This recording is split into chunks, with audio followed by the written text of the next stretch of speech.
Hola, ¿qué tal? ¿Cómo están? Bueno, nada, en el día de hoy vamos a tener una charla sobre, yo la titulé La mentira de la educación presencial, no porque la educación presencial sea una mentira, sino más bien reflexionando sobre el tema de la educación presencial, si acaso la educación presencial pasó de moda. Entonces, bueno, quería pensar un poco sobre este tema. Justo en el momento en el que estoy realizando este podcast, esta charla, ¿no? Se da que las condiciones climáticas en Argentina, como en Buenos Aires, no son las mejores, está lloviendo bastante y eso me llevaba a reflexionar en, bueno, nada, los estudiantes que hoy no pudieron asistir a clases o los estudiantes que llegaron a la universidad, por ahí todos empapados, mojados, por ahí se animaron a salir, porque en el momento que salieron a cursar había frenado la lluvia. Y digo, ¿es necesario en esta época en la que vivimos, en esta era digitalizada, en esta era digital, en esta era tecnológica, que tengamos todavía esta educación presencial? Y esta charla va enfocada más que nada al área universitaria, académica, técnica, ¿no? Ya al área de la educación superior. Eh, Hay tres autores que me gustaría mencionar que hablan un poco sobre el tema. Uno es Clayton Christensen, ¿sí? Autor de el libro Desafiar la clase, como la innovación disruptiva, cambiar la forma en la que el mundo aprende, ¿sí? Y él argumenta a favor de la educación en línea. Él argumenta diciendo que la educación en línea, la educación virtual, ¿sí? A través de la tecnología, va a transformar la forma en la que aprendemos y la forma en la que los docentes enseñan. Él dice algunas frases como: creo que el aprendizaje en línea es la próxima ola, ya no se puede ignorar. Bueno, esto lo dice porque es un escrito viejo, ¿no? Pero también argumenta o agrega que la educación en línea tiene el potencial de personalizar el aprendizaje para cada estudiante, algo que la educación tradicional no puede hacer de manera fácil. Otro autor, llamado Salman Khan, fundador de la Academia Khan y autor de La Casa de la Escuela Mundial, Educación Reimaginada, dice que, o más bien, aboga por un enfoque más personalizado y flexible para la educación, y que eso lo pueden permitir las plataformas en líneas. También destaco dos frases interesantes de parte de él. A comparación del autor anterior, Kant dice que la educación virtual en línea no es el futuro, sino que es el presente. Y que la educación en línea puede proporcionar una forma más efectiva y más eficiente de enseñar a los estudiantes, permitiéndoles aprender a su propio ritmo y a su propio tiempo, cosa que realmente es interesante, porque a menudo en la educación presencial el docente habla y el estudiante no llega a tomar nota de todo lo que dice. Tiene que grabar la clase. Yo lo digo porque lo veo a mis estudiantes que muchas veces graban la clase para luego escucharla en su casa y volver a repasar lo que se habló en el aula a través del audio y formar su propio escrito, ¿no?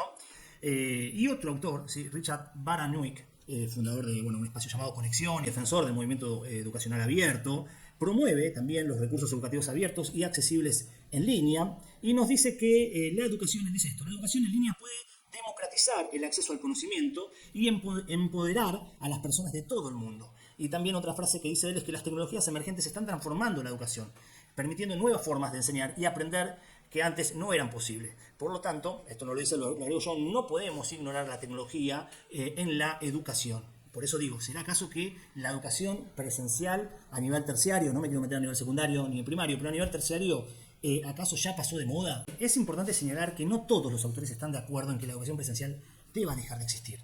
Sin embargo, muchos expertos en la educación dicen que, bueno, que puede volverse obsoleta en ciertos contextos debido al avance tecnológico y debido a la disponibilidad de los recursos educativos que hay en línea. A mí lo que me gustaría es pensar, bueno, cuáles son esos beneficios que ofrece la educación virtual, que algunos de esos beneficios que van a facilitar o a beneficiar al estudiante, así también como al docente. Por ejemplo, número uno, la accesibilidad. La educación en línea puede ser más accesible para personas que no pueden acceder fácilmente a instituciones educativas y físicas debido por ahí a restricciones geográficas, por ejemplo, o debido a discapacidades o a responsabilidades personales o laborales, ¿sí? Personales, tiene hijos, por ahí, no sé, vive en un lugar lejano y no puede estudiar la carrera que quiere estudiar porque geográficamente va a la universidad que le queda más cerca a su domicilio, cuando la carrera que quisiera estudiar está, no sé, en otra universidad que queda mucho más lejos. Discapacidades que la persona pueda vivir. Entonces la accesibilidad mejora, pero en muchos sentidos, porque encima de esto de la accesibilidad también podemos pensarlo desde cómo yo accedo a la universidad, es decir, y va a repercutir también en lo económico, la accesibilidad. ¿Me es accesible? O sea, una cosa es levantarme, despertarme, prender la computadora y estar ya conectado a la universidad, y otra cosa es tener que ir a través de 2, 3, 4 colectivos, un tren de por medio a la universidad. El gasto económico, el desgaste físico y el gasto de tiempo que tengo para poder realizar mi carrera universitaria cambia un montón.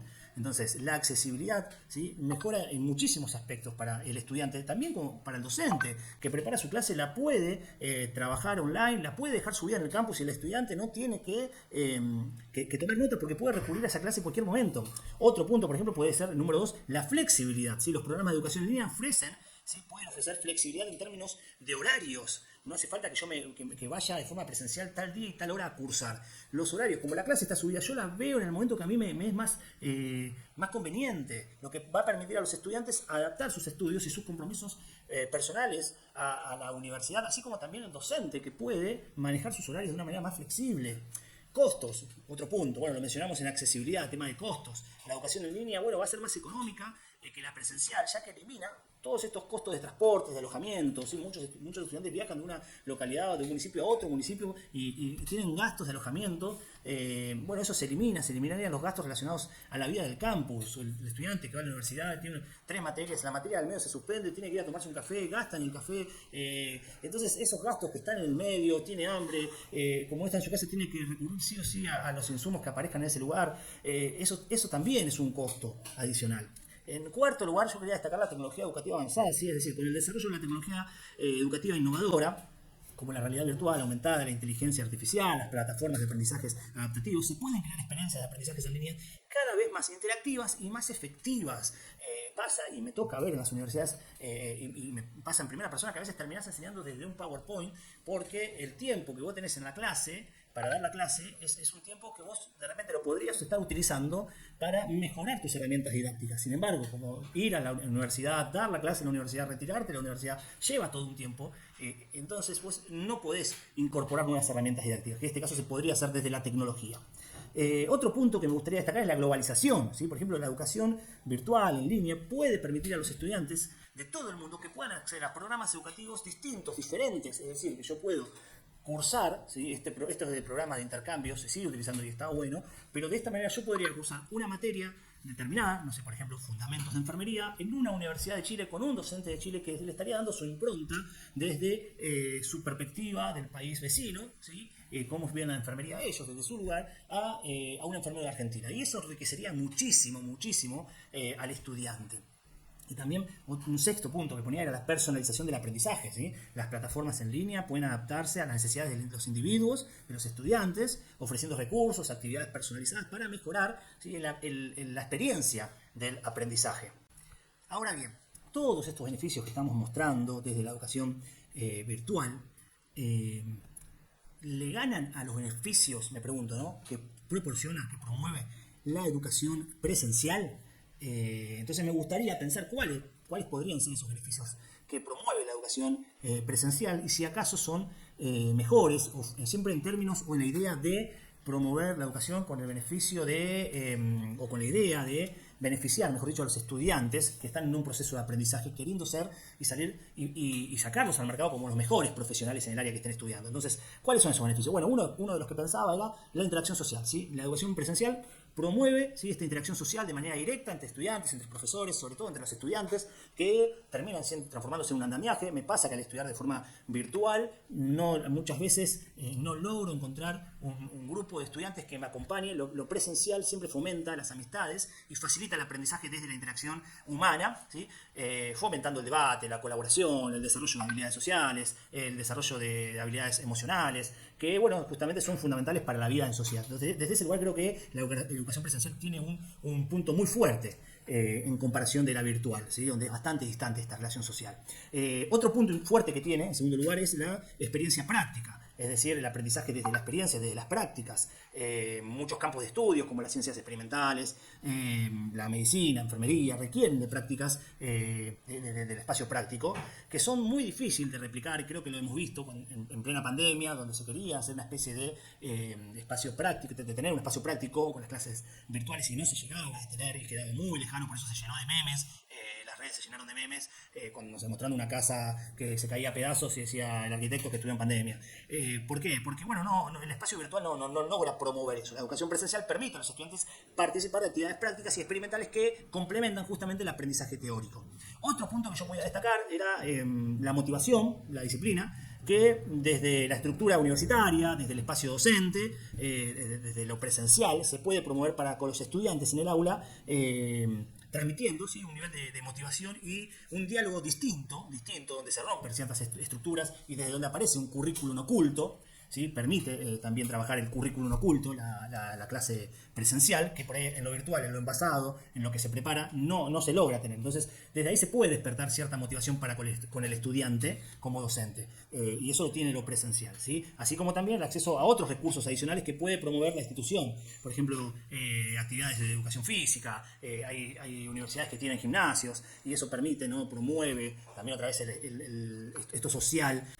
Muy bien, entonces teniendo todas estas cosas en cuenta, beneficios que tiene un tipo de educación, beneficios que tiene otro tipo de educación, me gustaría pensar entonces, bueno, ¿por qué? ¿Cuál de las dos, mejor dicho, cuáles de los dos tipos de educación es mejor para el estudiante y también es mejor para el docente?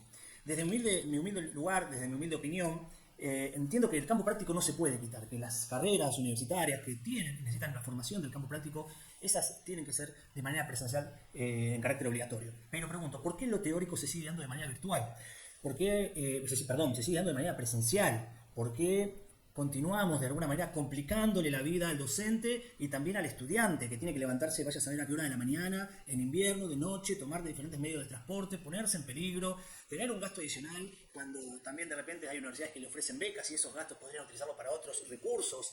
¿Por qué continuamos ofreciéndole este tipo de modalidad presencial donde también se le complica la vida al docente, que ya de por sí teniendo un ingreso económico bajo por ser docente, por lo menos acá en Argentina, además se le tiene que sumar el gasto que tiene para viajar a la universidad, para darle el mismo material que tal vez aquel docente que ya está más canchero con la era digital y con la virtualidad, tiene su clase grabada y la sube a internet y después les dicen a los estudiantes que la vuelvan a escuchar cuando están en su casa? ¿Por qué continuamos de esta manera? ¿Por qué se continúa de esta manera? ¿Por qué tenemos universidades con edificios gigantes, con 250.000 aulas, que tienen gastos de mantenimientos, gastos de recursos como la luz, el agua y otros insumos que tienen lugar, cuando de repente eso se podría evitar y podría recortarse ese tipo de gasto? ¿Por qué se continúa de esta manera? ¿Qué es lo que está detrás? Me pregunto yo. Muchos van a decir, pero si hacemos eso se dejarían personas sin trabajo. Me pregunto yo, ¿por qué dejaríamos, por ejemplo, docentes sin trabajo si ellos continuarían dando la clase de manera virtual en el campus, ya sea por Zoom o con las clases grabadas? Entonces, ¿cuál es el propósito de continuar de esta manera? Desde ahí es que yo digo que la educación presencial, creo yo, en mi humilde opinión, en algún punto, sobre todo lo que tiene que ver con contenidos teóricos, se está transformando en una mentira. Tal vez hay algo que uno desconoce, tal vez hay tejes y manejes que están por detrás, pero la verdad que desconozco. Hace poco vi en una universidad, estaban realizando un estacionamiento gigantesco y digo, ¿con qué propósito, con qué finalidad realizaban este estacionamiento? Si los estudiantes que van a la universidad, gracias que tienen para el colectivo, para el micro, para el tren, no creo que vayan en autos. Entonces, ¿cuál es la finalidad? ¿Qué es lo que está pasando por detrás de la educación? ¿Cuál es ese propósito? Bueno, eso es lo que me gustaría reflexionar con ustedes, que piensen qué está pasando acá. Lo pueden escribir sus comentarios en el foro o bien pueden compartir en el chat que tenemos acá en el canal. Así que, bueno, esta es mi humilde opinión sobre la educación presencial a través de distintos autores. Espero que, nos ayude y nos permita reflexionar sobre el tema. Nos vemos en un próximo video. Chau, chau.